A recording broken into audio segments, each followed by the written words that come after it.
আজকে থার্সডে, সকাল এখন 8টা মতন বাজে।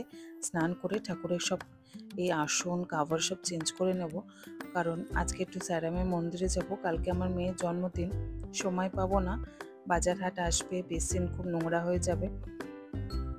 আজকে টাইম পেয়েছি, ফ্রি টাইমে আজকে এগুলো করে নিলাম। থার্সডে করে অনেকেই চেঞ্জ করে, আমিও মাঝে মাঝে করি বা মা করে দেয় আমার এসে।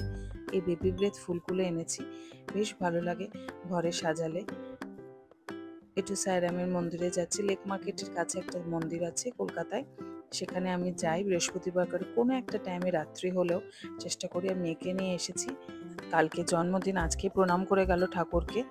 এসে একটু মুগ ডালে খিচুড়ি বানাবো, গ্রিন মুগ ডাল, যেটা ওয়েস্টার্ন ইন্ডিয়ায় খুব খায়, ঠাকুরের প্রসাদের হিসেবেও দেয় অনেক মন্দিরে ওয়েস্টার্ন ইন্ডিয়ায়, তবে রসুন পেঁয়াজ দেয় দেখেছি। আমিও ওইভাবেই শিখে নিয়েছি।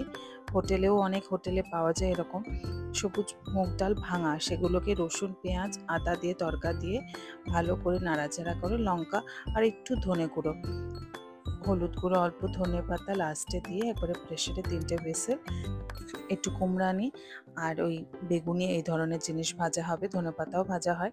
এই মুগ ডাল দিয়ে অনেকে দই দিয়ে খায়, তবে আমরা পকোড়া বা পাঁপড় দিয়ে খাবো আজকে। থার্সডে ব্লগটা এখানে শেষ করলাম।